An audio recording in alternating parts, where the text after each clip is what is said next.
આ ગામ ઘણું કઠણ છે મારા ભાઈ. અરે જેવા તેવા જાણશે ને. હે જલો તુકો ને કબીર જેવા, જલારામ બાપા જેવા, કબીર જેવા, તુકારામ જેવા બધાય મળીને હરખું કે છે. કોઈ આઘું પાછું કહેતા નહીં. અંબાલા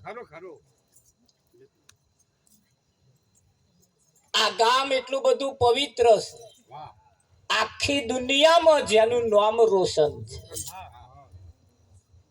આ ગામ એટલું બધું પવિત્ર છે. આખી દુનિયાના કોઈ પણ ખૂણો એવો નહીં હોય જ્યાં ગામને કોઈ નહીં જાણતું. એ ગામના આપણે રહેવાસી, એ ગામના આપણે પાડોશી, એ ગામમાં આજે આપણે બધા ભેગા થઈને બેઠા છીએ.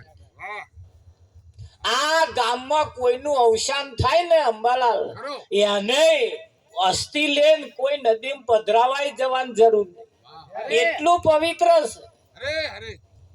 એના કિનારે જ રહીએ આપણે. આ નદી મહીસાગરની નદી કિનારે ઘણા ખરા મળદું બાળવા જાય ને રાવજી મહારાજ, ત્યાં કચરું બારે પછી મધ્યથી ફૂલો બૂલો વારવાનો આવતો જ નહીં. એવી જગ્યાએ આપણે અહીંથી આજે એટલું પવિત્ર, અહીંની માટી પણ એટલી બધી પવિત્ર, લોકો માથે ચડાવે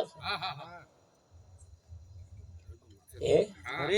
પણ એ પેલા ડુંગર જેવું થાય. એ ડુંગર જેવું એટલું પવિત્ર છે અંબાલા.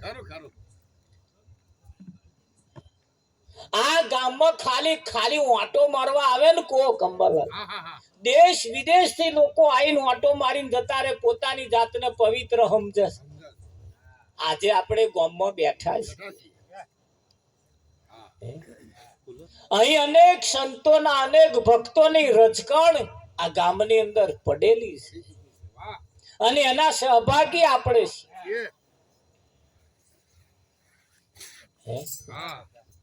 અહીંનું કૂતરું અંબાલાલ એટલું બધું પવિત્ર કહેવાય શૈલેષ, કોઈને બચકું ના ભરે.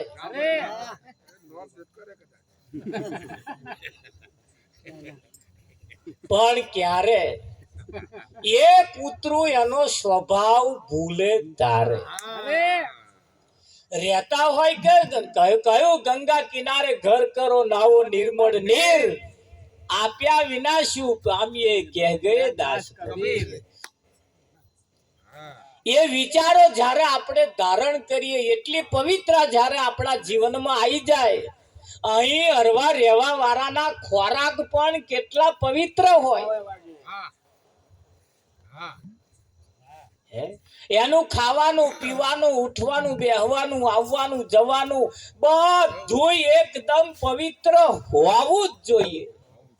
કેમ આપણે સદભાગી, આપણે ભાગ્યશાળી કહેવાઈએ, નસીબદાર કહેવાઈએ કે આ ગામના પાડોશી તરીકે, કાં તો આ ગામની અંદર આપણે રહીએ છીએ અંબાલા. ખરું. આજે આપણે આપણા સ્વભાવ ભૂલવાના છે. શું ભૂલવાના છે? સ્વભાવ.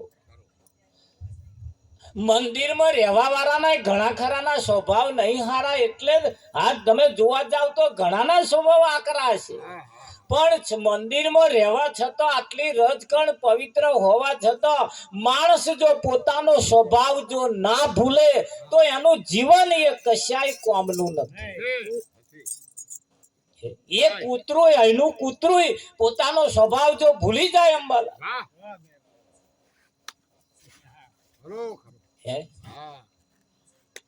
એવી જગ્યાએ આપણે બેઠા છીએ ને એવી આ જગ્યાના આપણે સહભાગી છીએ. જેની દુનિયા જેની નોંધ લેતી હોય એવી જગ્યાએ જયારે આપણે હોઈએ, એ દેશ વિદેશના લોકો તો પોતાના એક ઓટો મારવા ખાલી આવે ને તોય પોતાની જાતને ધન્ય માને. આપણે તે જગ્યાએ રહીએ છીએ. જાજુ ન કરી શકીએ એની ચિંતા નહીં, પણ આપણા વિચારો સારા હોવા જોઈએ. આપણું ખાવાનું, પીવાનું, ઉઠવાનું, બેહવાનું, આવવાનું, જવાનું, આપણા સંગ પણ સારા હોવા જોઈએ. આપણે નસીબદાર છીએ. આપણે નસીબદાર છીએ. વિઠ્ઠલ આ જન્મ મળવો આ જગ્યાએ મુશ્કેલ છે,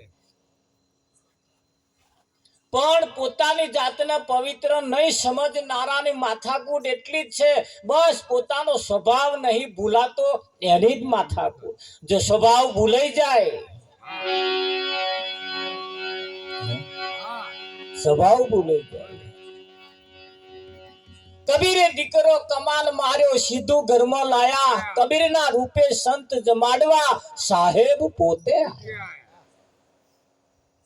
વિઠ્ઠલમાં નાવે કે ના આવે?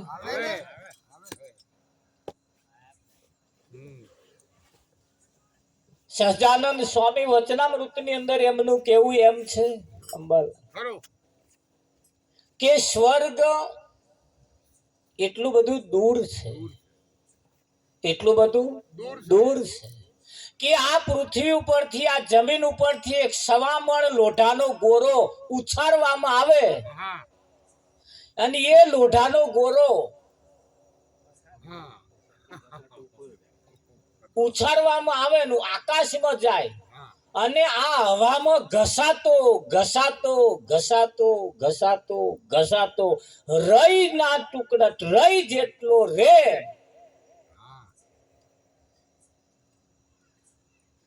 અંબાલા વિચાર કરો હવે જેટલું બધું ઘસાવાનું છે.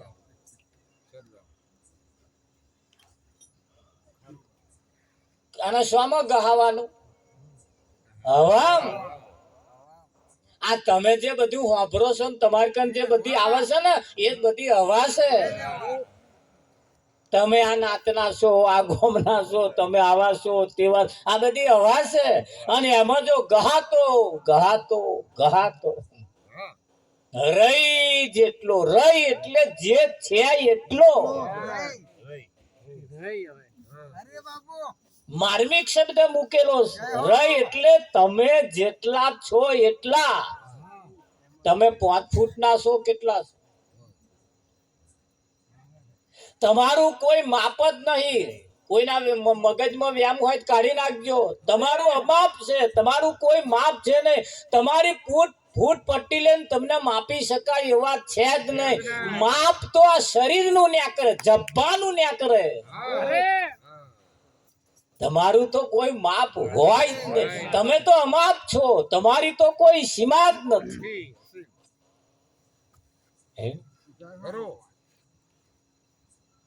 એક ભાઈ મને અંબાલાલ મળ્યા, શ્રાવણ મહિનામાં મળ્યા હતા. તે ફૂલો તોડીને અમે ચો હેડ્યા તા કે મહાદેવજીને ફૂલો ચડાવવા જવું છું. મહાદેવજીને ફૂલો ચડાવવા એટલે મેં કહું કેટલા દાડા ચડાવતા? કે આખો મહિનો ચડાવવાનો ભગત, મારે નિયમ છે એવા. અને 12 માસી ભગતો 12 મહિનામાં એક જ મહિનો કરે. આ 12 માસી ભગત એટલે કે ફૂલ ચડાવવાનો મારે કે દરરોજ શ્રાવણ મહિનો આખો વિઠ્ઠલ. હવે તમારી ગણતરી એ તમને કહું કે એ ફૂલ ચઢાવે છે કે ફૂલ ઉતારે છે? ફૂલ તો ચઢેલું જ છે, જો થયું છે ને તો ચઢેલું જ છે. હવે આ ઉતારવા જાય છે, yani દેવને ચઢેલું જ છે ને. તમે દેવ કઈ માનો છો?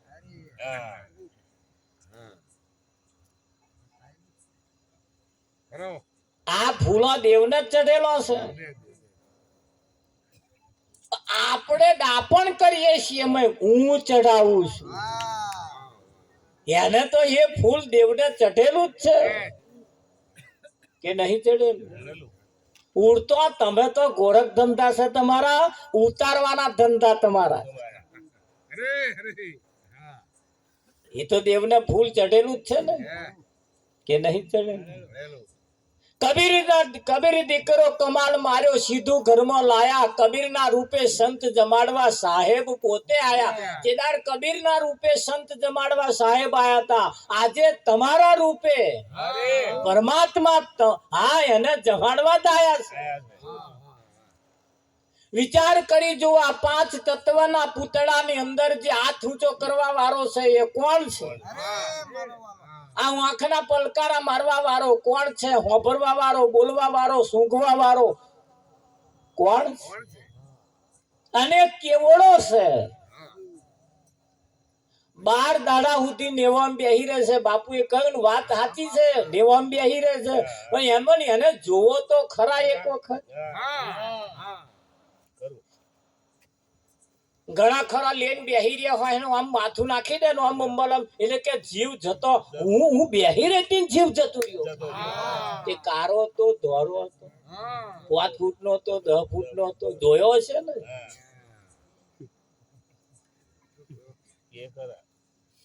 વાતો કરે ખરા પણ હજુ એનું માપ કાઢી શક્યા તો 12 દાડા સુધી નેવામ બેહી રહેશે એને ચમના જોઈ શકીએ આપણે અંબાલા.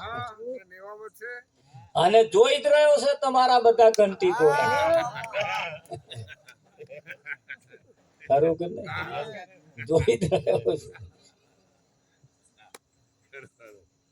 એટલે હાથ ઊંચો કરવા વાળો જે છે એક દાડા હનીમય નહીં હોય કેદાર હાથ ઊંચો નહીં. કેદાર હોભરશે નહીં, બોલશે નહીં, આંખના પલકારા મારશે નહીં. મારશે તો આજે હનીમય હાલ અત્યારે મોજૂદ છે. હોય ખુશી જુઓ, ખબર પડે કે ના પડે? અને કેદાર ગોદા મારશો તોય નહીં બોલે. ગતા ગોદો તો ખાલી આમ મચરકો જ મારી દો. આ કૂતરી નહીં જમતી.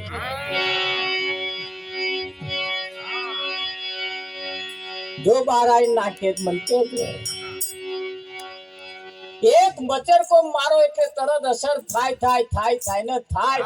અસર થાય છે એનો મતલબ આમાં કોક છે. અને એ છે એ કેવડો છે.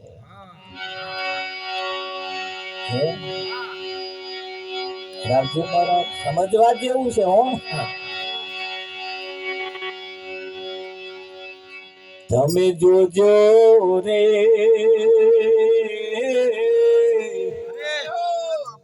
આવામાં જંતરીનો બજાવનારો કોણ છે?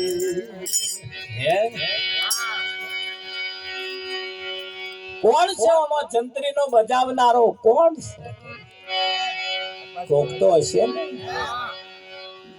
અને જે જંત્રીનો બજાવનાર છે એ આજે શારદાબેન ના શરીરમાં નથી. શારદાબેન નું શરીર નથી. શારદાબેન તો છે પણ શરીર વગર શારદાબેન કરે શું? આજે તમારી પાસે શરીરે છે અને હાથ ઊંચો કરવા વાળો, બોલવા વાળો, સાંભળવા વાળો, ચાલવા વાળો, આ બેહવા વાળો અત્યારે હાલ મોજૂદ છે. હારતા એ કોઈનો ધણી છે?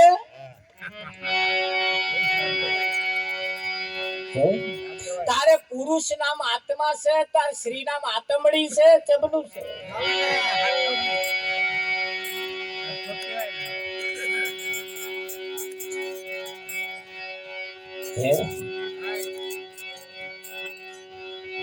ગોળ કર્યો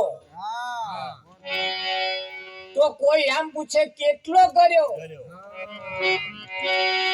એ કેટલો કર્યો છે એ જે પૂછે છે અને હું કઉ છું વિઠ્ઠલ માપ કાઢીએ તોય ઓછું પડે એવું છે. એના કરતો એ જે પૂછે એને એક ડગરી ગોળ ખવડાવી દો, પછી એને જ પૂછો કેટલો કર્યો.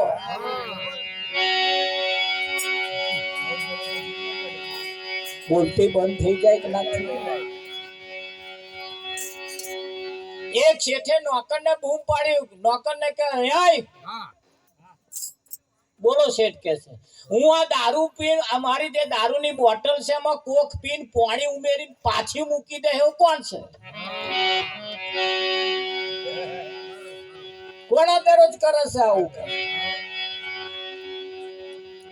પેલો બોલ્યો હું તને પૂછો હું કોના ધંધા કરે? પેલો બોલે પેલો કે તને સંભળાતું નહીં, હું તને કહું છું. બોલો કોડું ચાલીને કહ્યું તને સંભળાતું નહીં, કે શેઠ એક જ વખત સંભળાય પછી નહીં સંભળાતું. મારું ખબર નહીં બંધ થઈ જાય હું પડવાનું. આ કમરો એવો છે, આ રૂમ એવી છે, આ ઓરડો એવો છે, એક જ વખત સંભળાય. હોતું હશે કે મેં એક વખત ઊંઘ પાડી, તું બોલ્યો કે ના બોલ્યો? તાકે આ સંભળાયું, તાકે હા. બીજી વખત બોલ્યો ના સંભળાયું, તાકે ના સંભળાયું. આ રૂમમાં સંભળાતું જ નહીં. અને તમારે અખાતરો કરવો હોય તો હું શેઠ બનું, તમે નોકર બનો. જાવ રૂમમાં કે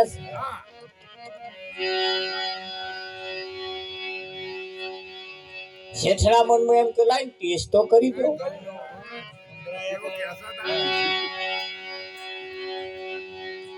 તે શેઠ બને પછી શેઠ મય ગયા. પેલા શેઠ એ નોકર બન્યા, પેલો શેઠ બન્યો. કોણે શેઠે બારે રે બૂમ પાડી, હોભરા શું? તાકે હા કાલે છે નોકરોની ફોન કોને લઈ આવ્યો તો?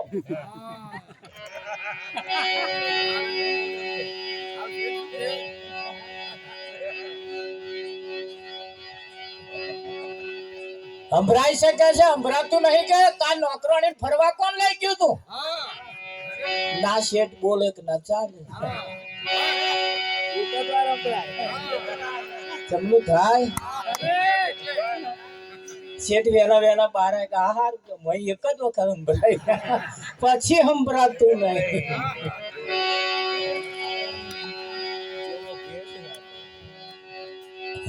અનુભવ જો સુધી ના થાય તો સુધી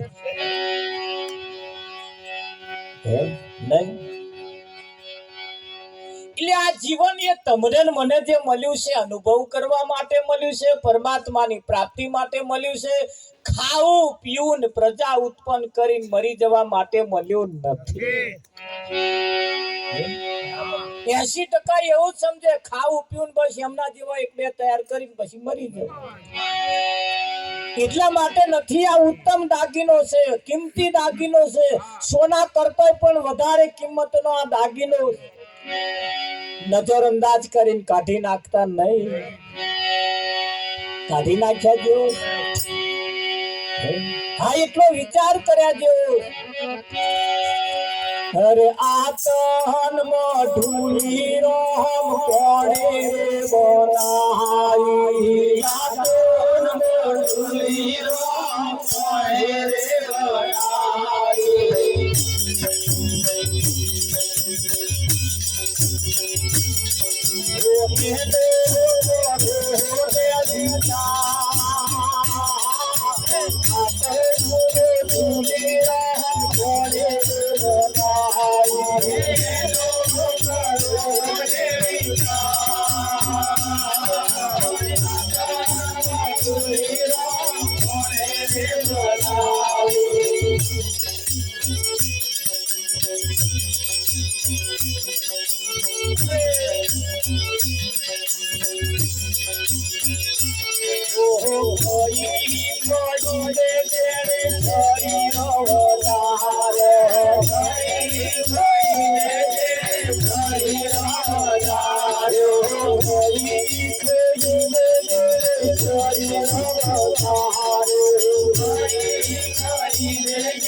સાગર